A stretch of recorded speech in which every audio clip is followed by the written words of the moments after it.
Welcome to Childcare Rockstar Radio. I am your host, Chris Murray. Childcare leaders around the globe are breaking through challenges, leading the way in innovation, testing new best practices, and impacting children and families in a much more powerful and positive way than ever before. Each week, join me for interviews with early childhood leaders and experts that will leave you inspired to become the next childcare rockstar. Now, let's go. This is episode 91 of Childcare Rockstar Radio, featuring Beth Cannon. Welcome back to the podcast, everybody. I'm thrilled to have you here.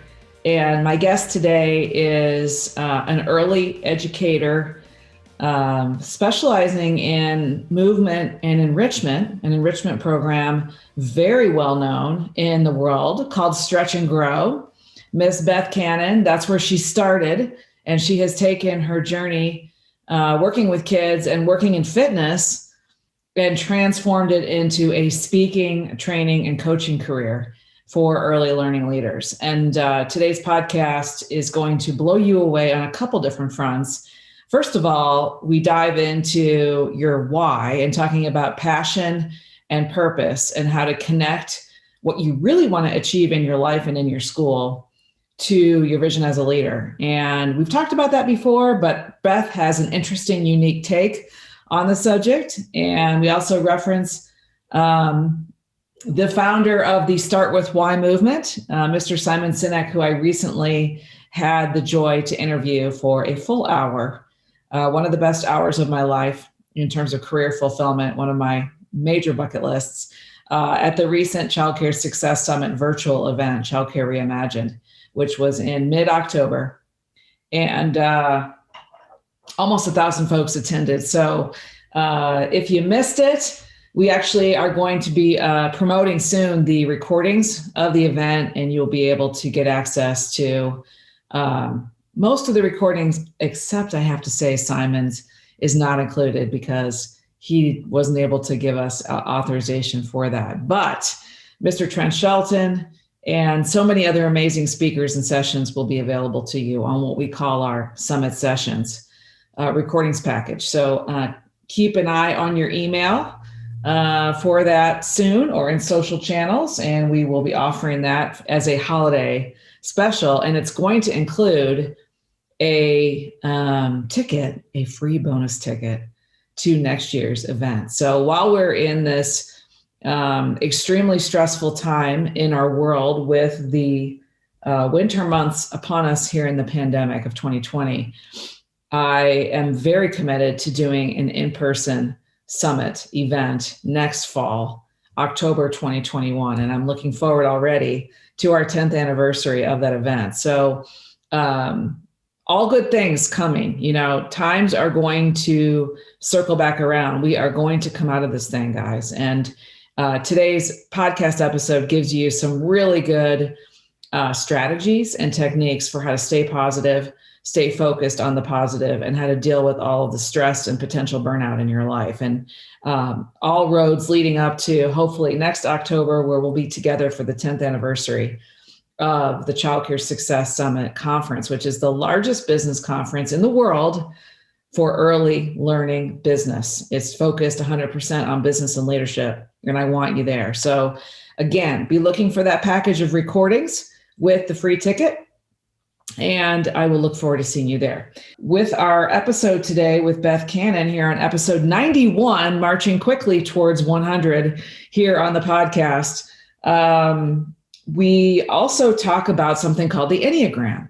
The Enneagram, for those of you that don't know, is a very powerful assessment that gives basically a personality profile related to a number. And there are 9 numbers on the Enneagram, 9 types of humans. And so Beth and I talk in this podcast about different assessments and why clarity about yourself, your personality, your strengths, your jam, your superpower, why all of these assessments in our world, including DISC and Myers-Briggs, the Colby StrengthsFinder come to mind, Those are all powerful assessments. And the newest one on the scene that people are loving is called the Enneagram. So you'll learn more about that in this episode and much, much more. We talk about how to deal with stress and burnout. We talk about how to claim every single day as an amazing day in your life and really go forward with a positive, growth-oriented mindset, even when times are not going your way. And we talk about that a lot on this podcast because you, as an early educator or early learning leader, need that. You need a constant stream of that. So I'm always excited to bring you new voices and new ideas with regard to how to stay positive, especially during this very challenging year. So without any further ado, let's jump right in and meet Beth Cannon. She's an amazing lady, incredible energy. Very excited to bring her to you here on episode 91 of Childcare Rockstar Radio.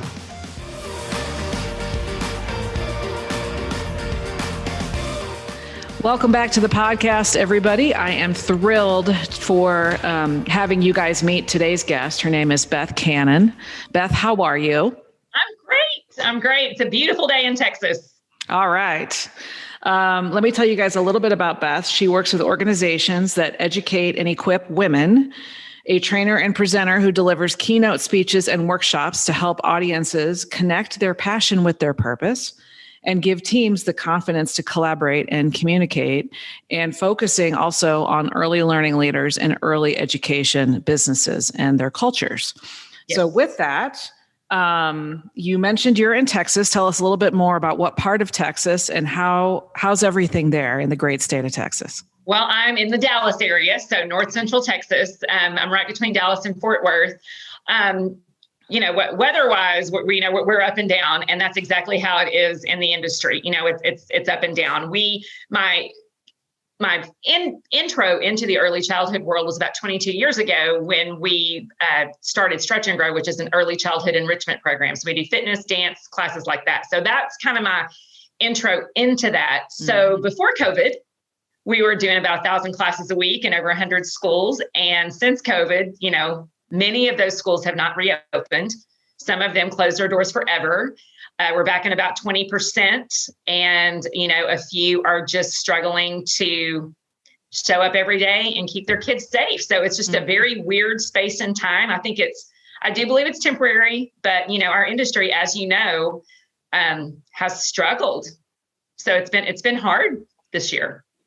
Yeah, it's been quite challenging, and we're going to dig into that and talk a little bit about where we're at in life and with COVID and this pandemic here in November of 2020. But tell me a little bit more about the Stretch and Grow piece, because I didn't know, Beth, that you had that connection to early learning. So did you actually co-found Stretch and Grow, or tell me a little bit more about that?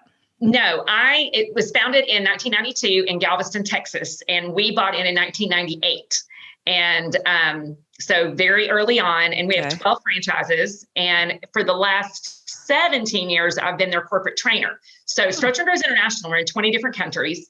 And so anytime someone buys into the business, I get to train them, whether it's, traveling to, I've been to Ireland and England a few times. And so it's just a super fun job, but I love getting to teach and train and see that transformation. So whether I'm, working with the littles or working with directors and owners, it's just super fun to see someone, kind of launch their business. And then I wrote their youth fitness certification. So all of our instructors are certified youth fitness. Cool. Well, that's awesome. Yeah, I love that. So then you, I guess, took your love of training and, helping people develop either professionally or with their fitness for the littles, and folded it into a broader business around speaking and training and courses and coaching. Yes. And so tell us a little bit more about that. Well, I've been doing training and coaching for probably about 20 years. It's funny, it's called coaching now. Before it was just training and presenting and, consulting. But I've done that, at different conferences for about 20 years. It started with just helping people get their kids moving in the classroom. And then it kind of transitioned into culture and, topics that are so important to majority women teams, like, gossip and unity and, So that began to be what I was asking to speak on. Mm-hmm. So that's just kind of taken over. And then last year, I turned 50 this year. And so last year I was like, okay, going into year 50, I want to do something new. I want to challenge myself in a way I've never done it. So I took Amy Porterfield's Digital Course Academy because I had this idea to take some of the content that I present on and create digital courses. So I went through that, did all the branding. We created a personal brand called Beth Speaks. I'm like, okay, here we go. Recorded a course in February. I left for my 25th anniversary, March 11th. And then you know what happened? That's the day the president said it's a national pandemic. So we watched our entire business go from 1,000 classes a week to 0 by the time we got back in 1 week. Wow. So then I'm like, what do I do now? What do we do now? And so, there was so much going on with the stimulus and our schools closing and what can we do? So I started a Facebook group just because so many of my directors were calling, asking questions. And I'm like, hey, let me just connect you guys with each other and share your information. So that's ended up growing. And then I'm like, well, we're hanging out in quarantine at home. What are we going to do? Let's get on and do some Facebook Lives. Let's do some training. Hey, let me share with you guys a system that I had. And it just kind of evolved. And then, there started being podcasts and webinars and all of the things. And so it just kind of, what was always happening here in the Dallas area, or I'd travel, around Texas, is now like happening all over. And it's just crazy and fun. That's awesome. That's awesome. Awesome. I love it.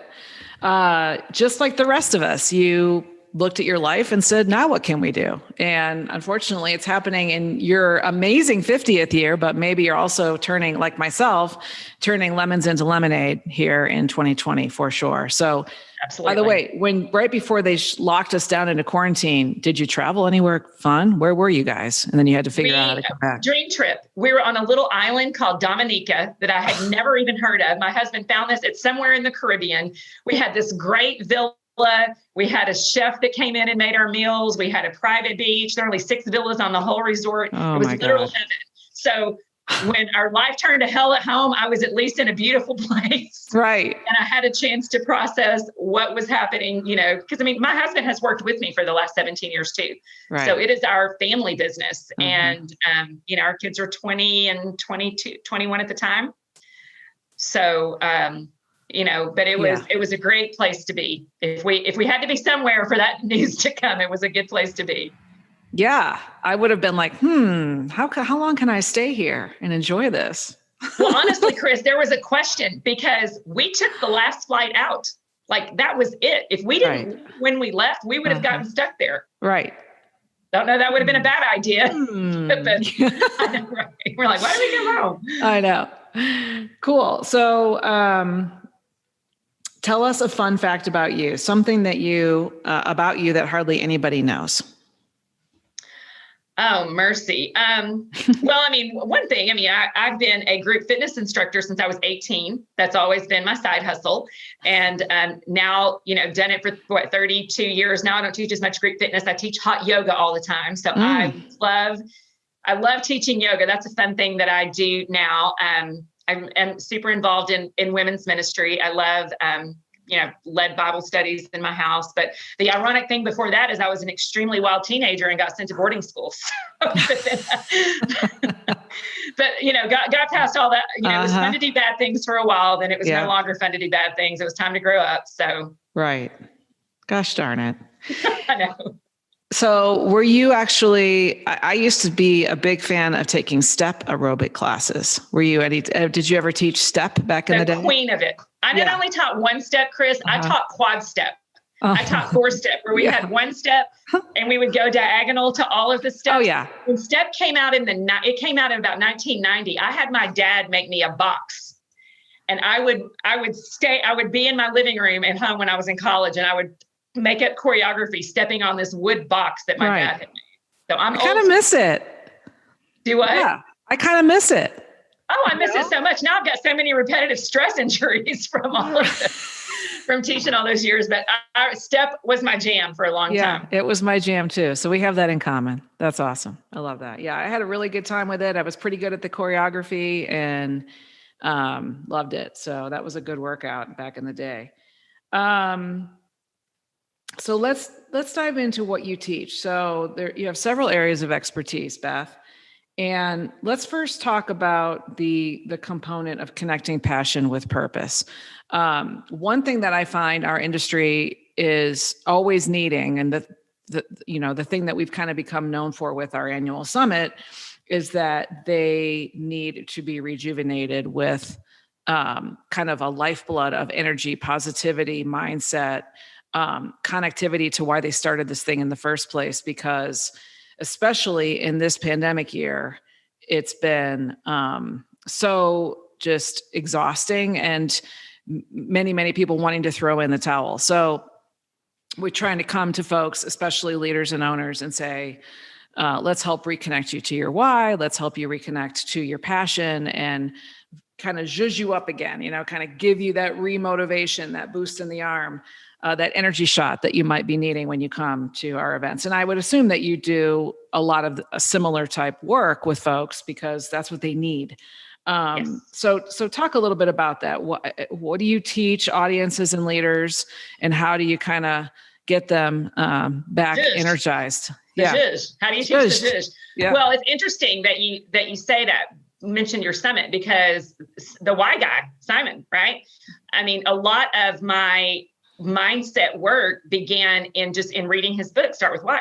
You've got to start with that why, and you've got to understand. A few years ago, we just rebranded Stretch and Grow 2018. And before that, I was like, okay, why, things had gotten hard and it was harder to find good employees. And so I was getting a little bit burned out after doing it almost 20 years. And I was like, what is my why?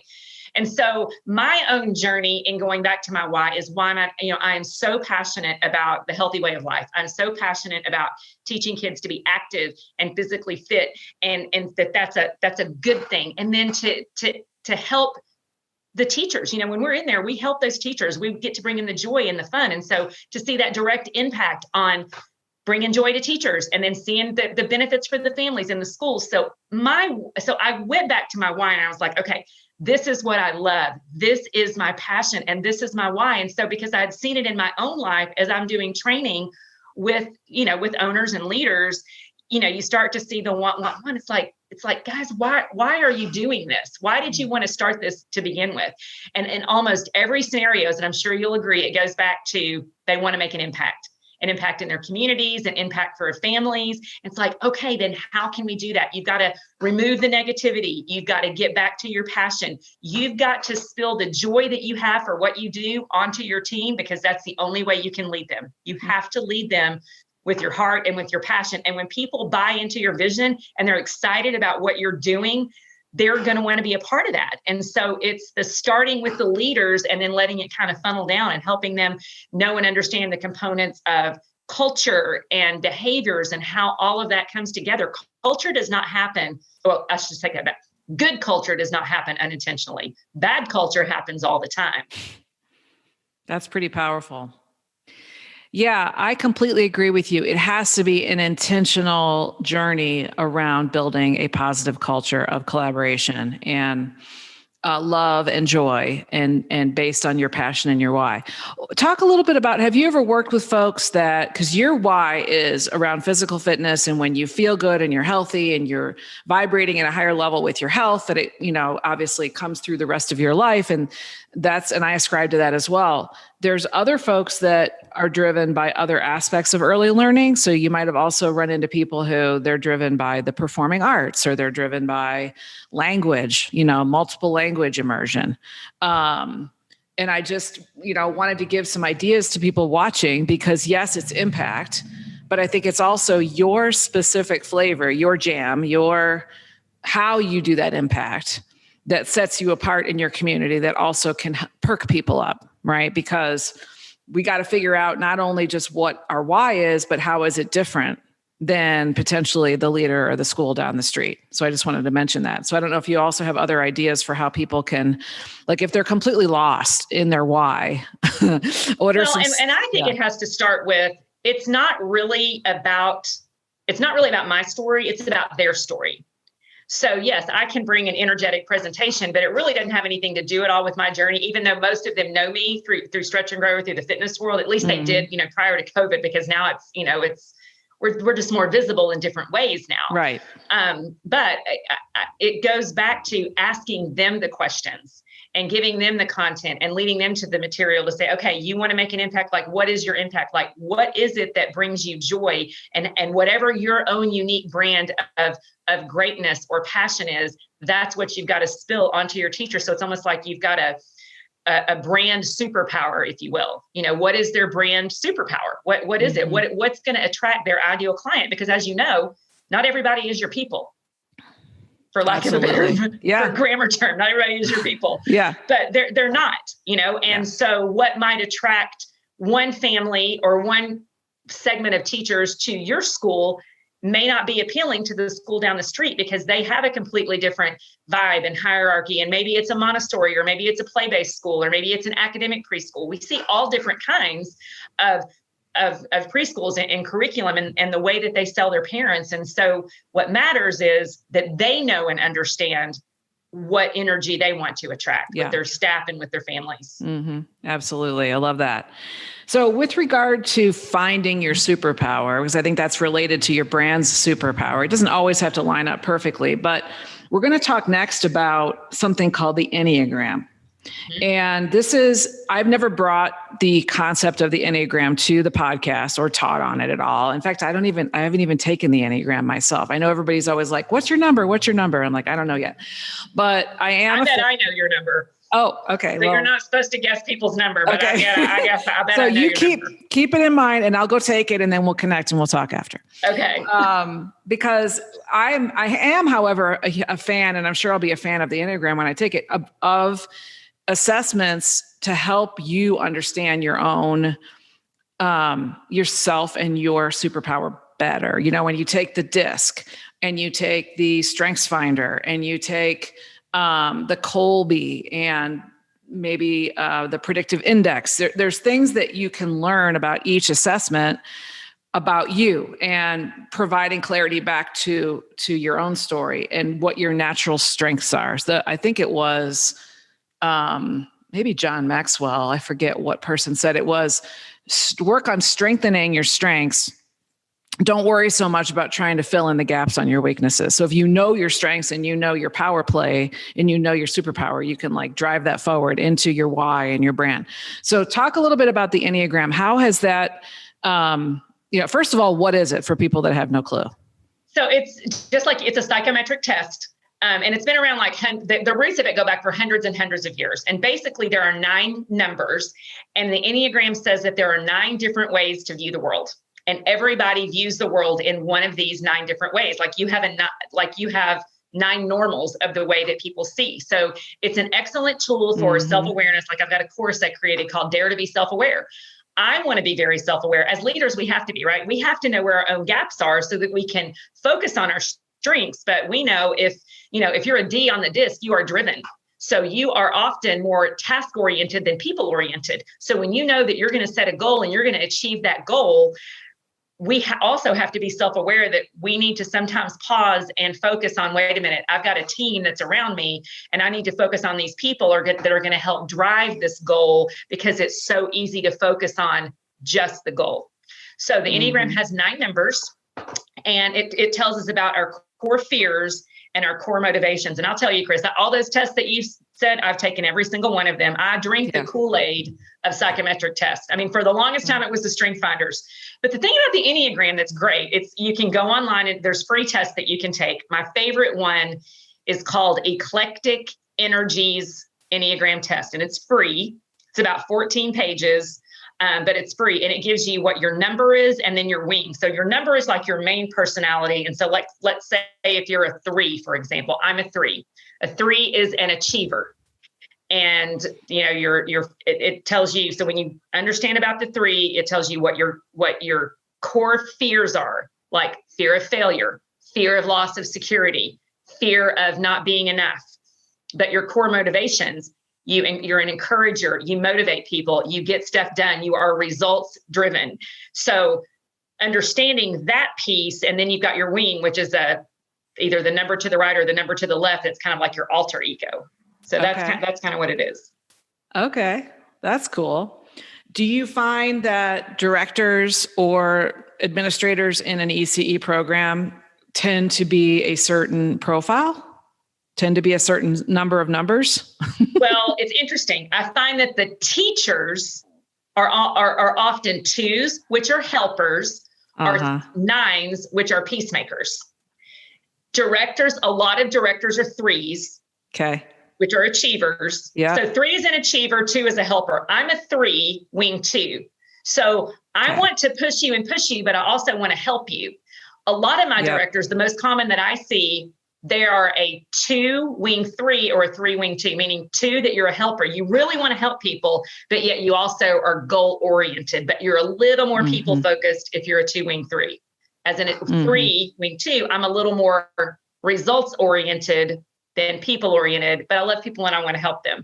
So, but again, there are 9 numbers. So 1 is a perfectionist. I'm married to 1. So that's a lot of fun. 2 is a helper. 3 is achiever. 4 is a romantic. 5 is an investigator. 6 is a loyalist. 7 is an enthusiast. My son is an enthusiast, which means they just want to have a great time. And I'm paying for him to go to Baylor University. And I need him to be a little more achieving focused instead of fun focused. The 8 is the challenger, and then the 9 is the peacemaker. So, but let me tell you how I use this tool though, Chris. I have all of my teachers take it when I first hire them, because it helps me to manage them. It helps me to know, like, when I need to have a crucial conversation with that person. If they're a 3, for example, I just need to cut to the chase. If they're a 2, for example, I need to massage that a little bit. I need to really connect with them. I need to let them know what they're doing good before I let them know what their opportunity for growth is going to be. That's very powerful, Beth. You mentioned crucial conversations. Do you, when you're leading your team, do you have specific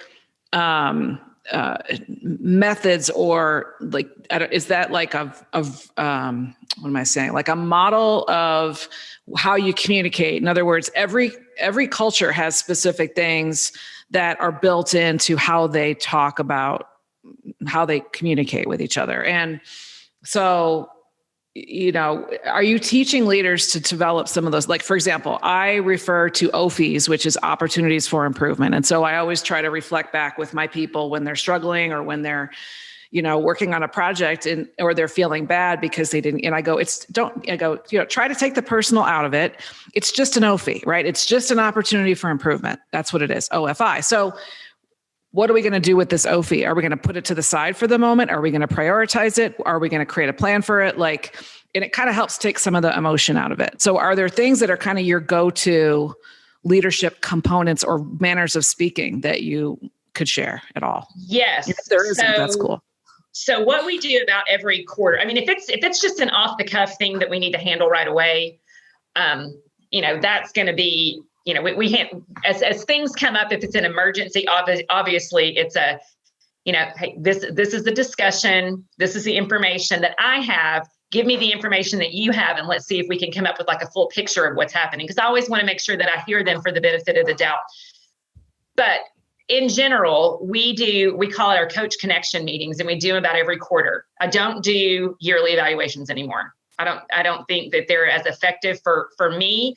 And I think that sometimes when you give people, here's your evaluation, and they see you get excellent, good, fair, and poor. Well, nobody's perfect. So then you feel like you have to give a 2 or a 3 in there. And then what do they focus on? The 2 and the 3. What's wrong with me? What's wrong with me? And then you have the whole estrogen cloud just rain down on the what's wrong with me. Right. So I've learned to meet 3 to 4 times a year, meet each quarter, and say, tell me what you're doing well and what is your opportunity for growth. And then I ask them, what am I doing well and what's my opportunity for growth? Because I want to kind of give that back to back. And then another tool that we have, we call it our ABC team. We have, for our culture, for our behaviors, we have, this is A team Amy behaviors, B team Betsy behaviors, C team Cindy behaviors. And they're very, very clearly written out. We've broken them down into different categories. So, in addition to what's your opportunity for growth, is tell me what team you're on and why do you think you're on that team? And this is an opportunity. It's amazing when you ask people that question, how they'll tell on themselves. It's like, well, honestly, I've been a B team girl lately. I know I've been late a few times.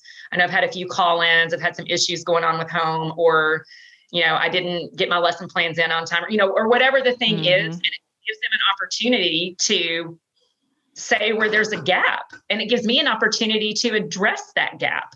And it helps them to be a little more self-aware. So I think I'm big on tools that focus on their own self-awareness.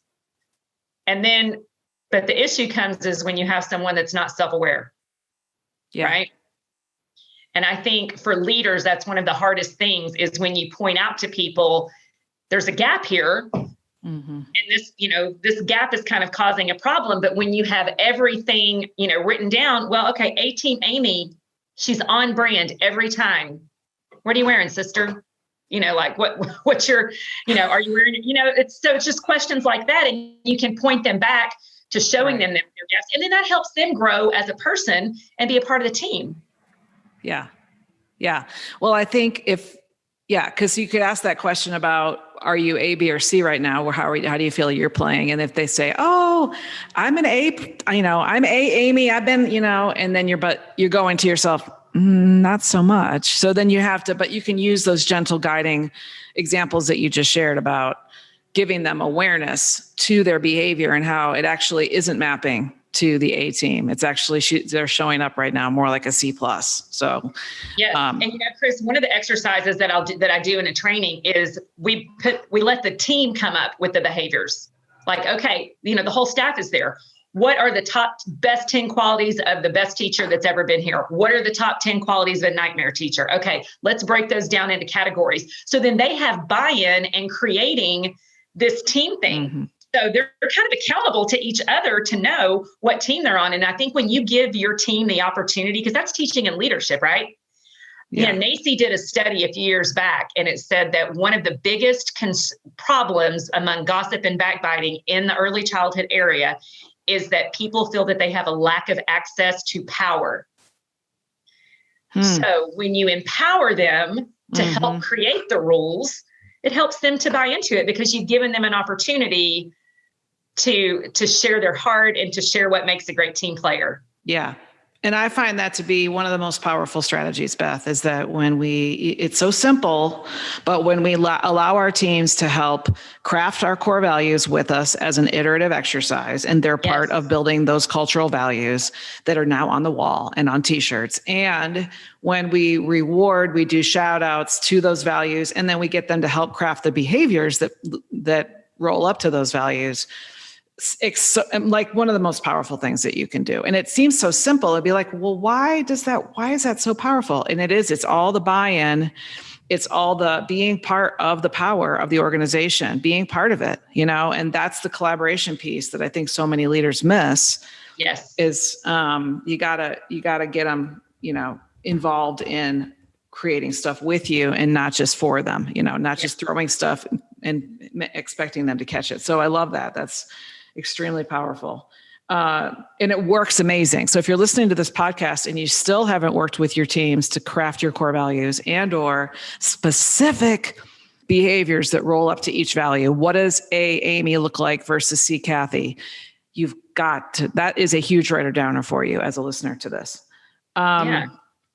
Let's talk about, so thanks for sharing on the Enneagram. So do you have a link again, or we can put it in the show notes for that Enneagram? You referred to a specific one if people want to go take that. I'll send it to you. It's called Eclectic Energies. And then when you go to Eclectic Energies website, just choose the Enneagram test. Okay. And I can give it to you, but yeah, it sounds a little woo-woo, but it's really not woo-woo. Awesome. All right. So let's talk about stress and burnout. Let's get really real for a second. So folks in our industry, I'm hearing it right now as we speak. People are on coaching calls with us. They're, calling me on my private cell phone and they're going, "Hey, Chris, we're through the election. We're facing potentially a even more difficult season with regard to COVID. Pre-vaccine, facing quarantine again, facing lockdowns again, potentially, high level of stress and burnout because the call outs are up. In fact, like my daughter's high school just shut back down again and went to distance learning again just for this week because they couldn't staff, right? So this is happening across our industry. And So what can we do about, as we enter this winter of 2020, what can we do to just manage, I guess, the stress and burnout? Any strategies that come to mind? For me, I think one of the number one things is that you've got to have a morning routine that matters. You can, as leaders, cannot wake up and let the day hit them in the face. You've got to get up early, whether it's prayer or meditation or exercise or reading or whatever that is for you. You've got to have a morning minute that matters. For me, it's my prayer and journaling time. I've been a big prayer journaler for years, probably because I'm so ADD and I forget what I'm trying to pray as I'm talking. So I have to write it all down. But for me, that's what it is. And I just have to get anchored and I have to get grounded and just believe, okay, I'm going to have the strength that I need for this day. And that's all we get is the strength for this day. Like the strength for tomorrow will be there tomorrow. And we have to focus on what can we do on this day? Because Chris, there's no pattern for what's going to happen in our day. Sunday morning at 9:00, I get a call from a director that says, Beth, your staff was just with one of our kids who tested positive this morning. She was there on Friday with the kid for 20 minutes, but yet, even though she had a mask and she was probably more than 6 feet away, she's got to go back in the queue. I've got to pull her out. She's got to, shut down her life.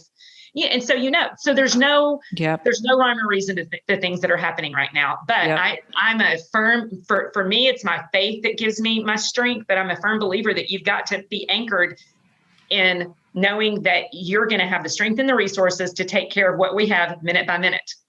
And then when you just focus on handling the problem at hand right now, that's all that you can do. We're so anxiety ridden and focused on the future. And, coming into 2020, Chris, a lot of us had hard 2019s, right?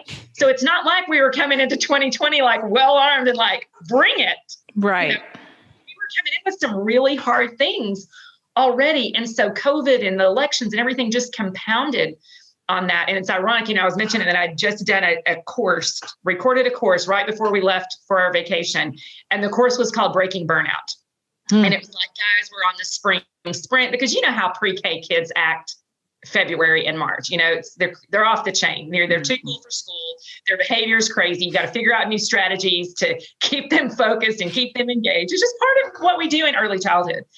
And so it was have a morning minute that matters. And also too, I think we have got to choose gratitude. We've got to choose the gratitude over the grind. And, especially going into Thanksgiving right now, can we choose gratitude over grumbling? Can we? And I had spending so I'm keeping myself accountable. I just keep a hair tie on one hand. And when I find myself complaining or grumbling about something, I take it off and I put it on the other hand. And it's just a physical reminder that I need to shut it. There's so much good in the world right now. Yeah. And if we focus on what's good, because we're slaying dragons all day long. You know that. We're slaying problems all day. Yep. But prepare yourself in the morning and choose gratitude throughout your day and find things that bring you joy. Mm-hmm. I love that. Yeah, we had a session. We had an amazing speaker named Will Bowen come to our summit as well. And he has a purple bracelet that everybody received. And it's your hair tie, but in a purple plastic bracelet. And it's the same thing. We're trying to cultivate a habit of not complaining. And if we can have that habit for 20 days, and so you switch the bracelet to remind yourself. Oh, wow. Yeah. So it's funny that you brought that up because, and it was all about also how to help people who tend to be complainers in your organization flip the switch on the complaining and why people complain and what to do about the specific root causes of complaining and complainers. So very powerful. And I love that you said that. I love the morning routine. I'm personally a gratitude journal person. I try to write 3 things down in my gratitude journal that I'm grateful for that I've not written in it prior, like 3 new things, which isn't always easy, but it's kind of fun. And I do like coming to that with, my morning cup of joe and just kind of relaxing in my beautiful bedroom and just being grateful for everything in my life. And so I think you're right. If we can find gratitude, and I think also getting clarity on the fear that sometimes drives us. What are we fearful about? Are those fears really real? What are some little baby action steps we can do towards resolving those fears or, creating solutions in our life Well, here's the thing, Chris, that I've really struggled with this year. Yeah. One of the biggest fears I have is fear of loss of security. When I was in college, my dad lost his job. My mom, she was just a mom. I mean, my parents got married young. she didn't go to college. So my dad lost his job when I was in college. And that was such an impactful time for me because I saw what's going to happen now. My mom didn't go to work. She didn't know what she was going to do. And so something in me created this fear of loss of security. And the fears were, not that these are true, but I said to myself, okay, number one, I can't trust a man to always be taking care of me. I need to make sure I finish my education and I can take care of myself. And then not only that, I need to keep a side hustle, which is why I've taught group fitness all these years, just in case the main hustle doesn't follow through.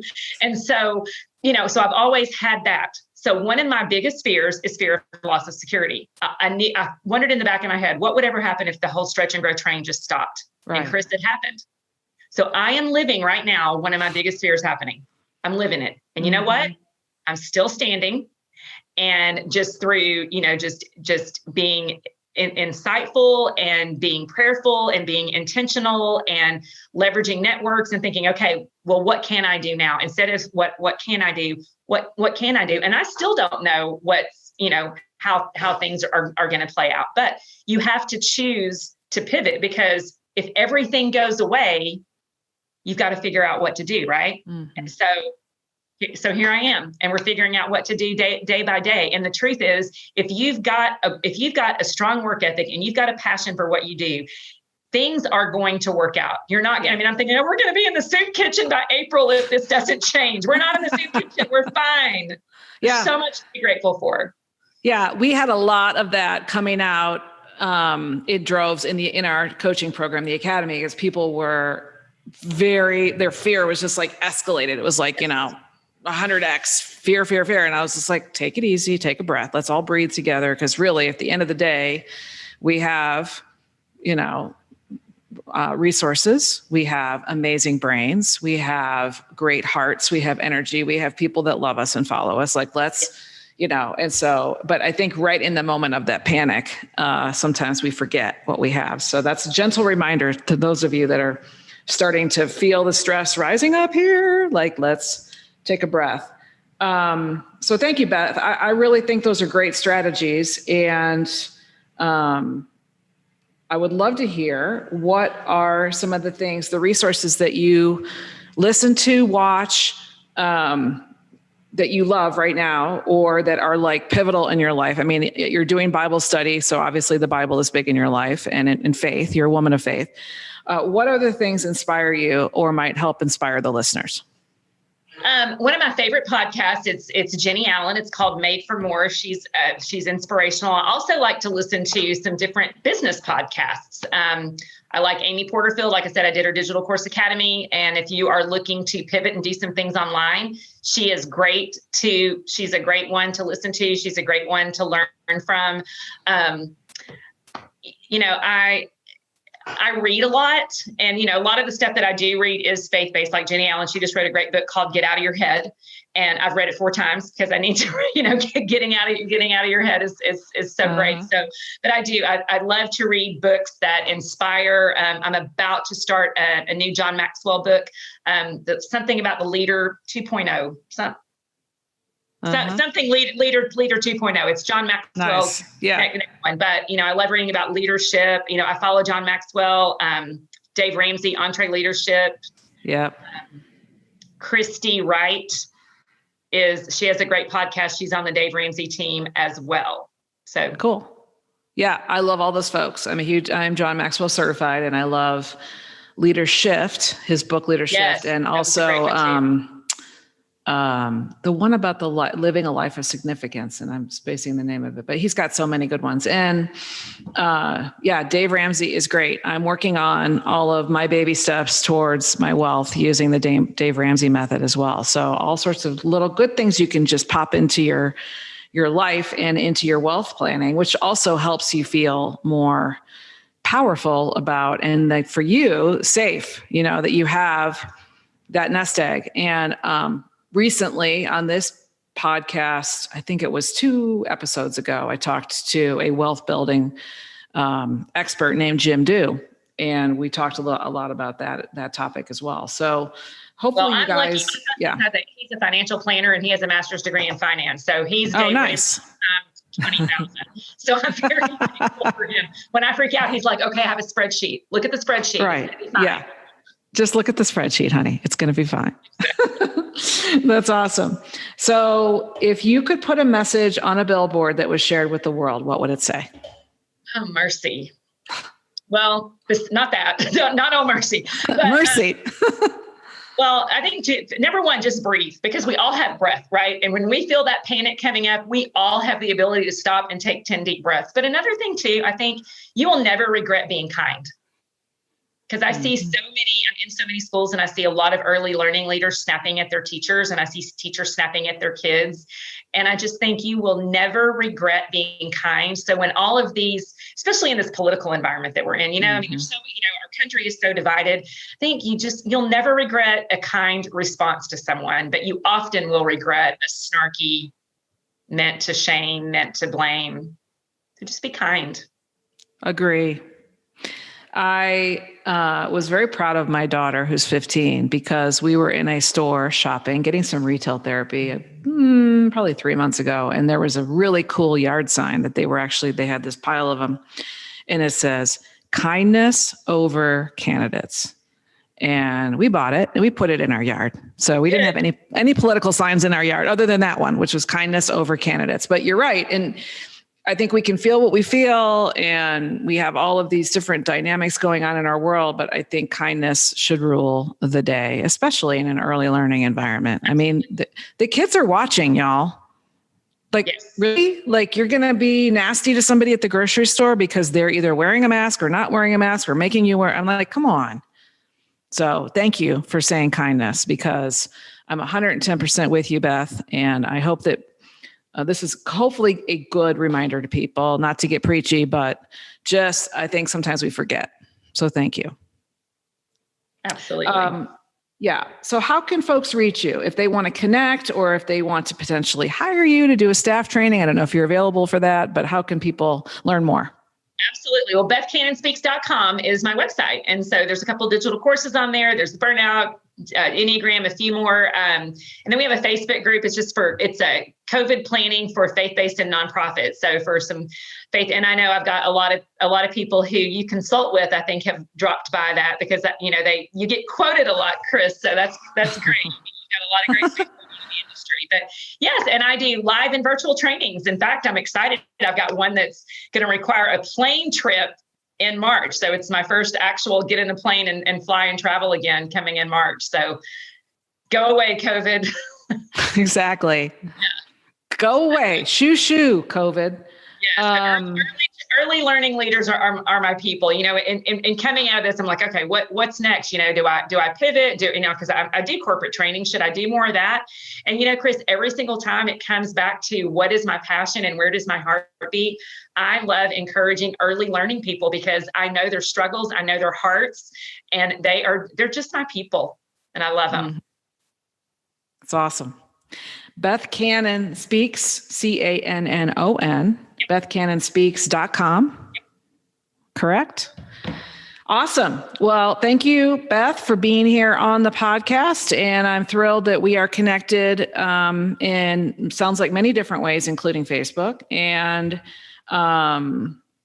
just appreciate your time today. Let's, fingers crossed for all good things in 2021. What do you say? Right. Absolutely. It was my pleasure. Thanks for having me. All right. Thank you so much. Thanks, everybody, for listening to episode 91 of Childcare Rockstar Radio. And we will talk to y'all next time. Take care and God bless.